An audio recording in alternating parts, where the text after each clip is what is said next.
أعوذ بالله من الشيطان الرجيم بسم الله الرحمن الرحيم ربي زدني علما إن الله وملائكته يصلون على النبي يا أيها الذين آمنوا صلوا عليه وسلموا تسليما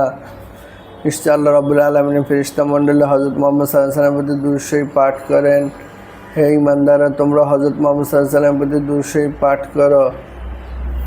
اللهم صل على محمد وعلى آل محمد كما صليت على إبراهيم وعلى آل إبراهيم إنك حميد مجيد اللهم بارك على محمد وعلى آل محمد باركت على إبراهيم وعلى آل إبراهيم إنك حميد مجيد। আজকে আলোচনার টপিক হচ্ছে কবিরা গুনাহ বা বড় গুনার তালিকা। প্রথম পর্ব, শিরক করা, পিতামাতার নাফরমানি করা অর্থাৎ তাদের হক আদায় না করা, কাতে রেহেমি অর্থাৎ যেসব আত্মীয়র সঙ্গে রক্তের সম্পর্ক রয়েছে তাদের সঙ্গে অসভ্য ব্যবহার করা ও তাদের হক নষ্ট করা, জেনা করা, নারীর চরিত্র নষ্ট করা, পুরুষের চরিত্র নষ্ট করা, বালকদের সাথে কুকর্ম করা, হস্তমৈথুন করা, প্রাণীর সাথে কুকর্ম করা, আমানতের খেয়ানত করা, মানুষ খুন করা, মিথ্যা তহমত বা অপবাদ লাগানো, বিশেষভাবে জেনার অপবাদ লাগানো, মিথ্যা সাক্ষ্য দেয়া, সাক্ষ্য প্রদান করা যখন অন্য কেউ সাক্ষ্য দেওয়ার না থাকে, জাদু দ্বারা কারো ক্ষতি সাধনের চেষ্টা করা, জাদু শিক্ষা করা এবং শিক্ষা দেয়া, ওয়াদা খেলাপ করা বা অঙ্গীকার ভঙ্গ করা, কথা দিয়ে তা ঠিক না রাখা, গীবত করা, স্বামীর বিরুদ্ধে স্ত্রীকে এবং মনিবের বিরুদ্ধে চাকরকে, ওস্তাদের বিরুদ্ধে শাগরেদকে, রাজার বিরুদ্ধে প্রজাকে, কর্তার বিরুদ্ধে কর্মচারীকে খেপিয়ে তোলা, নেশা করা, জুয়া খেলা, সুদ অনেক প্রকারের আছে, সরল সুদ, চক্রবৃদ্ধি হারে সুদ ইত্যাদি সর্বপ্রকার সুদই মহাপাপ, সুদদাতা, সুদগ্রহীতা, সুদের লেনদেনে সাক্ষ্যদাতা ও সুদ বিষয়ক লেনদেনের দলিল লেখক সকলের প্রতি সাল্লামে লানত করেছেন।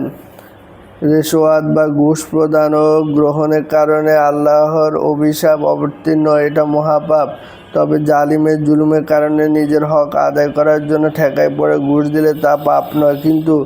ঘুষ দিয়ে কার্য উদ্ধার করার মনোবৃত্তি ভালো নয়। যাদের বেতন ধার্য আছে তারা কর্তব্য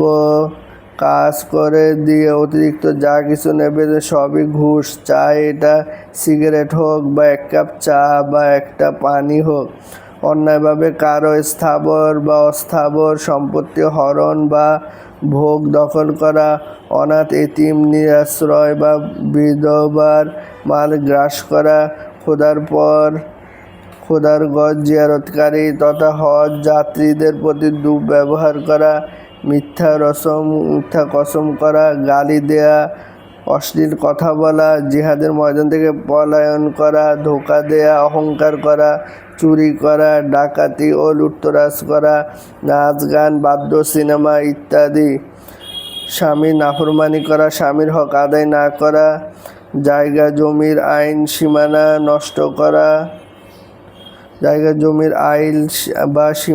নষ্ট করা, শ্রমিক থেকে কাজ পূর্ণ নিয়ে তার পূর্ণ মজুরি না দেয়া, পূর্ণ মজুরি দিতে টাল বাহানা করা, মাপে কম দেয়া, মালে মিশাল দেয়া, খরিদ্দারকে ধোকা দেয়া, যেমন বিদেশি মালকে বিদেশি বলে কিংবা খারাপটাকে ভেতরে রেখে উপরে ভালোটি রেখে ধোকা দেয়া ইত্যাদি। দায়ুস বা নিজের বিবিকে বা অধীনস্থ কোনো নারীকে পরপুরুষের সঙ্গে মেলামেশা করতে দেয়া, পরপুরুষের বিছানায় যেতে দেয়া, এসবের প্রতি সন্তুষ্ট থাকা।